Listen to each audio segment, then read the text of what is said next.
we've been kind of shooting around just a little entrance foyer area. And again, we've got these pieces of wall decor back here that I thought really picked up nice color of Megan's hair and so forth.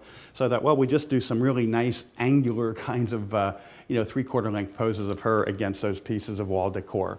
Now what I've done here is beforehand, I took the louvers in the dining room and I actually closed them so that we didn't have any of that light coming in here for some of those other images. But in this case here, we've actually had everybody open the louvers to see if I could get any direction of light coming on her face. And I see a little bit coming in, not too much, but a little. So we're going to take a couple of these without flash, and then we're going to bring in my umbrella and see if how it looks without or with and without. We've got beautiful positioning of her hands, just magnificent positioning of her hands. We have her right hand coming down, just gracefully wrapping around the bouquet, and we have the left hand coming out with fingers extended, kind of catching the petals that way too.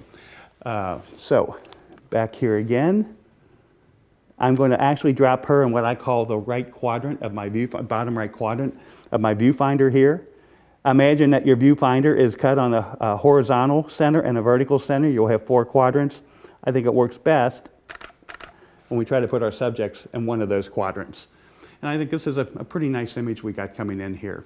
Aaron, let's go ahead and bring your umbrella in and give me 8th power at the, probably back up just a little bit more because I'm at 5/6, 16. I'm going to speed up my shutter speed to not a 15th, but I'm going to take it up to a 30th of a second. That's going to reduce some of the ambient light, but since my umbrella is coming in here, it's going to be my primary light source, so let's see what happens. We might have problems, we might not, but let's just take a couple photographs and see.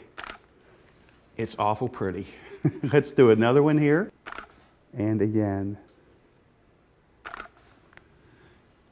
We have just gorgeous lighting on her face. The ratio seems a little hot to me. That's about a 4-to-1 ratio. And if I want to soften that ratio, what I can do is I just need some fill flash. Where am I going to get my fill flash? Well, I can use my on-camera flash. But I've got the camera turned sideways. She's pretty close to that back wall. If I use this flash, it's going to throw what I call an ugly shadow on the back wall. But when I look up here, I got light-colored ceilings, kind of. I'm just going to take my on-camera flash, turn it on, and I'm just going to let it be at 0 right now because I think I'll get enough light fall off here, but I think this may give me the fill that I need. Now my problem is that it's actually kind of warm colors around here, so my fill came in here just maybe a little bit too warm. I'm going to actually reduce it by about 1 stop and see if that helps me here. And again, perfect right here. And again. And it's just with me turning down the power of the on-camera flash, it's warmed up the scene beautifully. We got great light on her face. You can see the beautiful loop lighting on her face and everything. So that being said, let me bring in our groom. Let's bring Christian in. Christian, I just want you just standing next to her because I've got line coming from her feet on this side here, if you don't mind. Kick the right foot out this way some more. Yeah, okay, that's good. All right, perfect. So the Lord and Lady of the Manor here. Christian, just lean in just a fraction. Good, chin down a fraction. Right there. Lord and Lady of the Manor right here, just coming in with those guys. And what I'm trying to do is just crop him on his right or left, because if I go over this way, let me just show you, I've got that bright light coming in from the back part of the house, which I think is really distracting. I'm noticing something else here that I'm not as pleased with, and that happens to be the shadow that we're throwing on Christian's face, or from his head, right on that back wall. What happens if I move you to the right a little bit more, Aaron? It'll add a little bit more severity of the light on her face, but it may make the shadow on his head just scoot by the wall. And that actually did pretty well. So one more time here.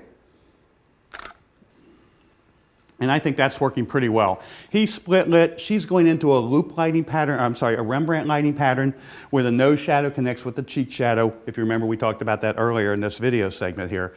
But I still think it makes a really pretty photograph. What happens if you lean into him just a little bit more?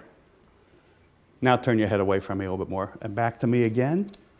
Okay, chin down just a bit, Christian. And again.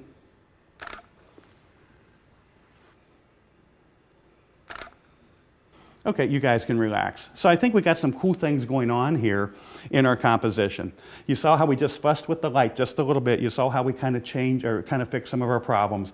The main problem I was seeing was really the shadow of Christian's head falling across that back wall back there. But just reorienting Aaron around, I would say, counterclockwise from my position here, solved our shadow problem. And even though it put Megan from our loop lighting pattern into the Rembrandt lighting pattern, I thought she could really hold it. The lighting was still pretty on her face. So all that, kind of the angles, the lines, the colors and everything, I think really gave us a neat photograph.